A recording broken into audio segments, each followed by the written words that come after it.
মানুহৰ বাবে যুঁজিছো চাকৰি নামত টকা খোৱাটো অসমত নিয়ম আছিলে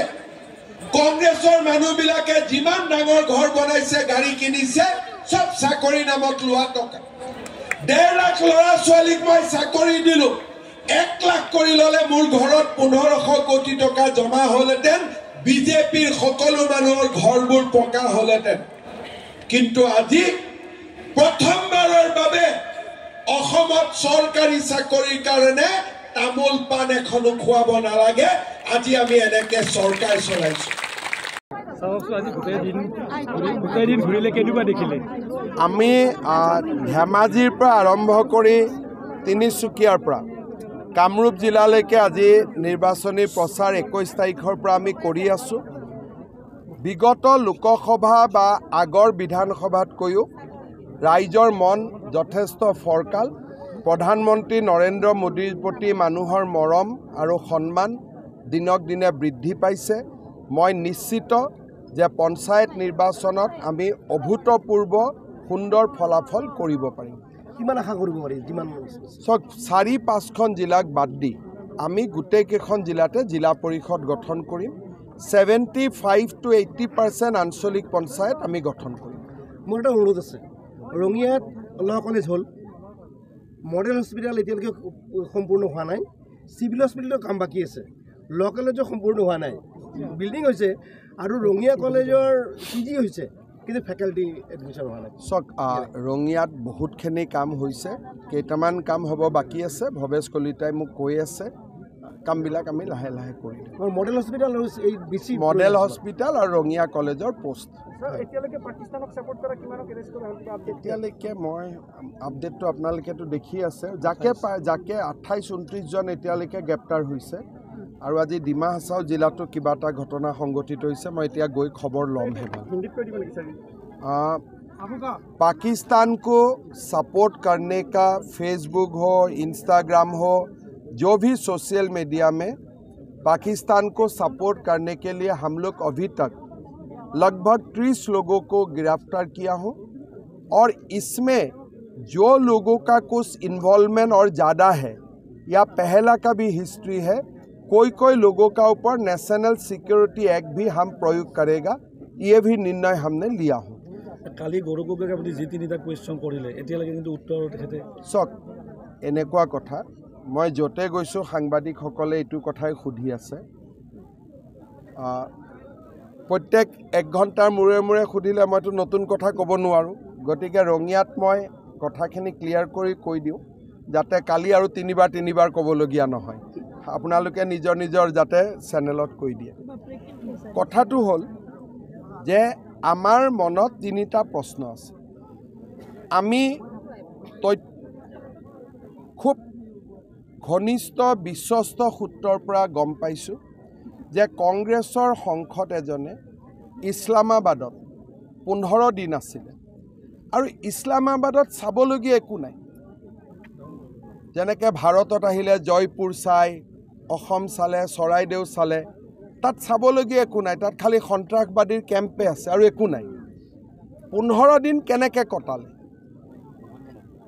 আৰু তেওঁক তাতে কোনে হোটেল কোনে দিলে গাড়ী মটৰ কোনে দিলে এই কথাখিনি আমাক জনাব লাগে নাম্বাৰ 1 কাৰণ এই কথাবোৰ ৰাষ্ট্ৰীয় নিৰাপত্তাৰ সৈতে জড়িত দ্বিতীয়তে সংসদগৰাকীৰ পত্নীয়ে প্ৰথমতে পাকিস্তানত কাম কৰিছিল পাকিস্তানৰ পৰা দৰমহা লৈছে মই তাত আপত্তি নকৰোঁ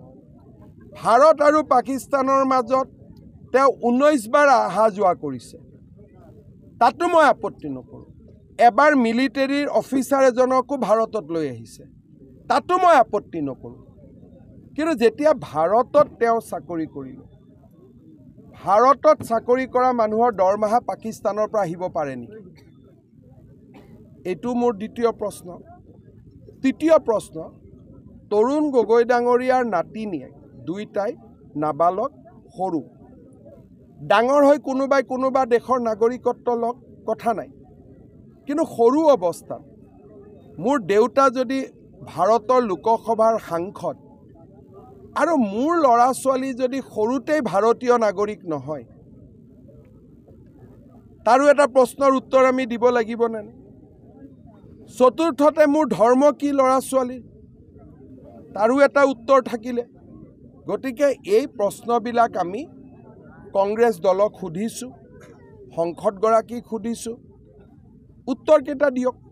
মোৰো ভুল হ'ব পাৰে যে নহয় মুখ্যমন্ত্ৰী মিছা হৈ গ'ল বোলে মোৰ পত্নীয়ে দৰমহা লোৱা নাই পাকিস্তানৰ পৰা ঝামেলা মৰি গ'ল মই পাকিস্তানত যোৱা নাই ঝামেলা মৰি গ'ল বোলে মোৰ ল'ৰা ছোৱালী 100% ভাৰতীয় 100% গৌৰৱী অসমীয়া তেতিয়া কোন হিমন্ত বিশ্ব শৰ্মা মোৰ কথাৰ কি ভেলু আছে ছেপ্টেম্বৰলৈকে কি সময় লৈছে কিহৰ কাৰণে মই মুখেদি ক'লেতো নহ'ব পাছপৰ্টৰ কপিটো নিদিলে আপুনি বিশ্বাস কৰিব জানো দৰমহা যে পাকিস্তানৰ পৰা লৈছে বেংক একাউণ্টৰ ষ্টেটমেণ্টটো নিদিলে আপুনি বিশ্বাস কৰিব জানো ল'ৰা ছোৱালীৰ নাগৰিকত্ব কি মই যদি কাগজে সৈতে নকওঁ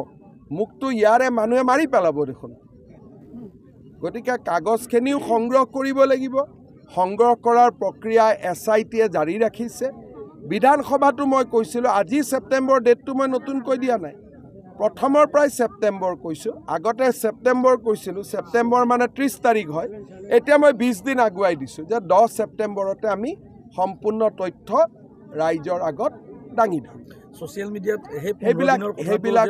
সেইবিলাক নহয় ছ'চিয়েল মিডিয়াৰ কথাটো সত্য নহয় তেওঁ কৰাচী বিমানবন্দৰত যোৱা নাছিল তেওঁ আটাৰি দি পাকিস্তানত প্ৰৱেশ কৰিছিল গতিকে ছ'চিয়েল মিডিয়াত কোনে প্ৰকাশ কৰিছে সেইটোৰ লগত আমি কথা নহয় তেওঁ গাড়ী দি সোমাইছিলে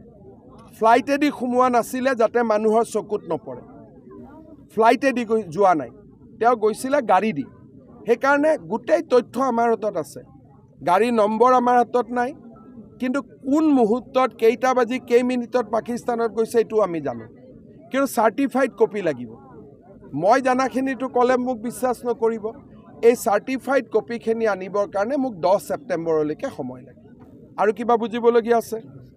অহাকালিৰ পৰা যাতে প্ৰত্যেকখন মিটিঙতে সুধি নাথাকে এইটো কথাৰ কাৰণে মোৰো অশান্তি হৈ যায় একেটা কথাকে কিমান বাৰে বাৰে কৈ থাকিম কেতিয়াবা একেটা কথাকে 4-5 বাৰ ক'লে 2-এটা শব্দও ভুল হৈ যায় তেতিয়া আকৌ মিডিয়া সেইটোকে পকাই দিব সেইকাৰণে আজি ৰঙিয়া পবিত্ৰ স্থান ভাল জেগা সুন্দৰ জেগা দিলীপ শইকীয়া ইয়াৰ MP ভৱেশ কলিতা MLA গতিকে ইয়াতে মই গোটেইখিনি কথা ধুনীয়াকৈ কৈ দিছোঁ অহাকালিৰ পৰা ইলেকশ্যনলৈকে এইটো কথা নকওঁ যদি কিবা নতুন পইণ্ট পাওঁ কম হ'ব